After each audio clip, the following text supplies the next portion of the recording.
नमस्कार दोस्तों। इस वीडियो में हम HPJBT के दोनों कमीशन जो कि HP बोर्ड के लिए और CBSE बोर्ड के लिए हुए हैं उनकी कट ऑफ की डिटेल से बात करने वाले हैं। तो सबसे पहले हम HP बोर्ड के लिए JBT कमीशन हुआ है उसकी फ़ाइनल कट ऑफ की बात करेंगे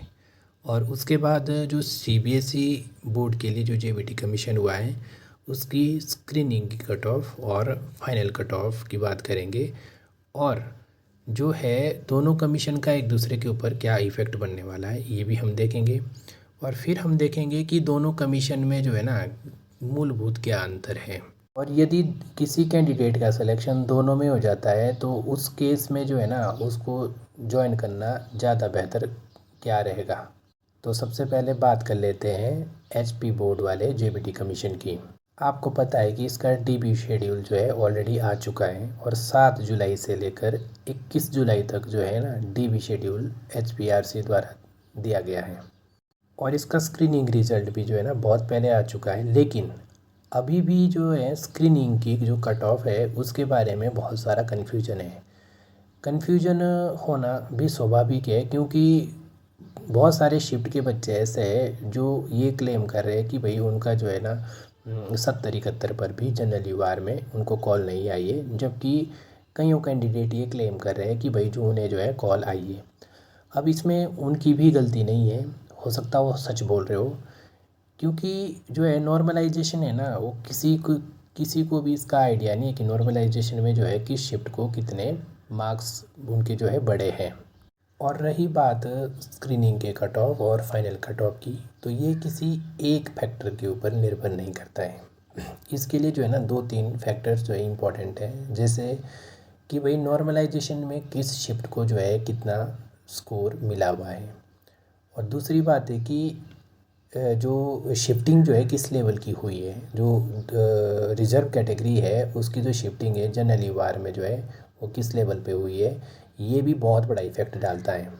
और एक और बात ध्यान देने की आवश्यकता है, यहाँ तक कि रैंक मित्रा का डाटा भी ये नहीं बता पाएगा कि कौन सी शिफ्ट जो है ना वो टफ़ थी या इजी थी, क्योंकि उसमें जो है कुछ एक कैंडिडेट्स का ही डाटा होता है, जबकि पूरी शिफ्ट का जो एवरेज है वो डिसाइड करेगा कि जो शिफ्ट है उनकी शिफ्ट है वो मॉडरेट है पे शिफ्ट बनेगी कि वो जो है वो टफेस्ट शिफ्ट बनेगी।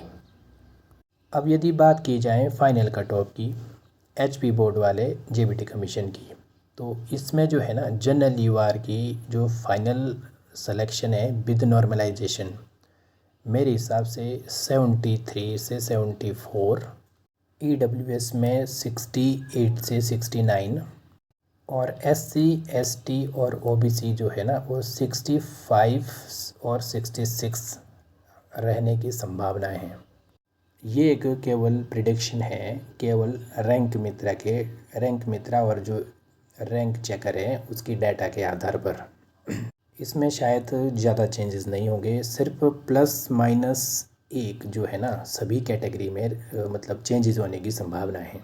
अब हम दूसरे नंबर पे बात करेंगे जो CBSE वाला कमीशन हुआ है 600 पदों के लिए,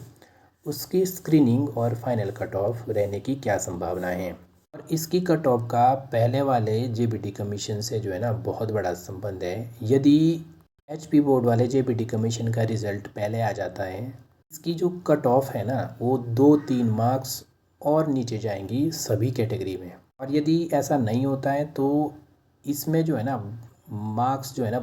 मत कैंडिडेट्स के मार्क्स बहुत अच्छे हैं और इसमें जो कट ऑफ है थोड़ा और हाई रहने की संभावना है। इसका आइडिया आप इसी बात से लगा सकते हैं कि जिनके मार्क्स इस कमीशन में 90 के करीब करीब है, 90 जिनका स्कोर है, वो रैंक मित्रा के अनुसार उसका जो ओवरऑल रैंक है वो 400 के करीब करीब है। तो सभी कैंडिडेट्स को सबसे पहले गवर्नमेंट से ये डिमांड करनी चाहिए कि जो HP बोर्ड के लिए जो कमीशन हुआ है JBT का उसका जो एक प्रकार से रिक्रूटमेंट का प्रोसेस है वो जो है कंप्लीट करे, वरना दोनों कमीशन में 40 से 50% कैंडिडेट वही सिलेक्ट होने वाले हैं और इसका जो इफ़ेक्ट है इस वाले कमीशन में पड़ने वाला है CBSE वाले कमीशन में, क्योंकि ओवरलैपिंग की समस्या पैदा होने वाली है और जो कि कट ऑफ को और ज़्यादा ऊपर करेगा और जिसकी वजह से जो है ना मैक्सिमम कैंडिडेट्स हो सकता है वो एचपी बोर्ड वाले जेबीटी कमीशन को चूज़ करे, उसमें जो है ज्वाइनिंग ले, या फिर पहले अगर सीबीएसई वाले कमीशन का रिज़ल्ट पहले आ जाता है या इसका रिक्रूटमेंट प्रोसेस पहले कंप्लीट हो जाता है, तो हो सकता है कि वो पहले सीबीएसई वाले में ज्वाइन कर लें कुछ महीने के लिए और बाद में जो है एचपी बोस वाले में ज्वाइन कर लें। तो उससे जो है बहुत सारी सीटें जो है वो वैकेंट हो जाएगी बिना किसी मतलब के, और उस केस में जो है ना वेटिंग पैनल से भी सीटें नहीं भरी जा सकती है। साथ ही साथ जो है कट ऑफ जो है वो भी ऊपर रहने वाली है इस केस में। अब हम देखेंगे कि सीबीएसई वाले जेबीटी कमीशन की कट ऑफ कितनी रहने वाली है अगर एचपी बोर्ड वाले जेबीटी कमीशन का रिज़ल्ट पहले आ चुका है और उसका जो रिक्रूटमेंट प्रोसेस है वो कंप्लीट हो चुका है। तो मेरे हिसाब से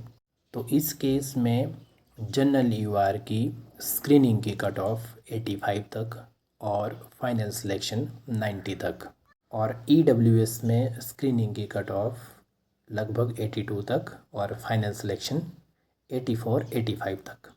और एससी और ओबीसी में जो स्क्रीनिंग की कट ऑफ है वो लगभग 77-78 तक की संभावना है, और जो फाइनल सिलेक्शन होगा वो लगभग 80 या 81 तक हो सकता है। और एसटी में जो है ना स्क्रीनिंग की कट ऑफ लगभग 76 और फाइनल सिलेक्शन 78-79 तक रहने की संभावना है। अब सभी कैटेगरी की जो सब कैटेगरीज़ हैं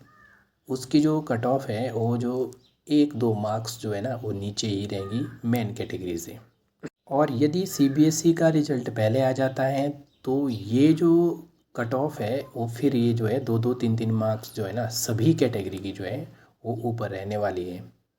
अब बात कर लेते हैं कि दोनों में से जो है ना दोनों कमीशन में क्या अंतर है, और यदि किसी कैंडिडेट का सिलेक्शन दोनों में हो जाता है तो उसको जो है किस में ज्वाइन करना ज़्यादा बेटर रहेगा। रही बात अंतर की, तो वैसे कोई विशेष मूलभूत अंतर नहीं है। जैसे इतना ही फ़र्क है कि सीबीएसई वाला जो है वो स्टेट कैडर है और जबकि एचपी बॉस वाला जो है डिस्ट्रिक्ट कैडर है। सीबीएसई वालों में एचपी गवर्नमेंट के जो भी थोड़े अच्छे स्कूल है वो इसके अंडर है, और एचपी बॉस में जो है मतलब सभी जो है रूरल इलाके के इंटीरियर इलाके के स्कूल जो है इसके अंडर है। यहाँ एक बात ध्यान रखने की आवश्यकता है कि यदि सीबीएसई वाले बोर्ड में किसी का सिलेक्शन हो जाता है तो उसका जो अगर ट्रांसफ़र जो है ना स्टेट के किसी भी सीबीएसई स्कूल में हो सकता है, हालांकि उसमें कंडीशन है एक पर्टिकुलर पीरियड। लेकिन यदि किसी कैंडिडेट का सिलेक्शन जो है वो एचपी बॉस वाले कमीशन में होता है ना, तो उसका जो ट्रांसफ़र है जिसको उसको जो डिस्ट्रिक्ट मिलेगा ना लगभग उसकी जॉब जो है उसी डिस्ट्रिक्ट के अंतर्गत रहने वाली है, और दूसरे डिस्ट्रिक्ट में ट्रांसफ़र जो केवल इंटर डिस्ट्रिक्ट पॉलिसी के तहत ही होता है। और रही बात सैलरी की, तो सैलरी दोनों ही कमीशन में लगभग समान है, यानी कि सिर्फ 500 रुपये का अंतर है, वो भी सीबीएसई वाले इसमें, वो भी सिर्फ जॉब ट्रेनिंग के टाइम में। दोनों ही कमीशन जो है ना वो जॉब ट्रेनिंग पॉलिसी के अंतर्गत है, यानी 2 साल के बाद जो है ना सभी रेगुलर होने वाले हैं। तो इसमें जो है सैलरी का कोई विशेष अंतर नहीं है। आने वाले टाइम में एक एक चीज़ को लेकर अभी भी क्लियरिटी नहीं है कि मान लो जिनका सिलेक्शन जो है सीबीएसई वाले कमीशन में हो जाता है, तो गवर्नमेंट की जो सीबीएसई सब कैडर की पॉलिसी है उसमें एक चीज़ मेंशन है कि भाई इन सर्विस टीचर को जो है ना 3500 रुपये अलाउंस के रूप में एक्स्ट्रा मिलेंगे। तो इनको ये मिलेंगे कि नहीं मिलेंगे इसके बारे में अभी जो है क्लियरिटी नहीं है। लेकिन मेरा फिर भी ये मानना है कि लगभग सभी कैंडिडेट्स जिनका सिलेक्शन दोनों में हो जाता है वो जो है एचपी बॉस वाले ही कमीशन को जो है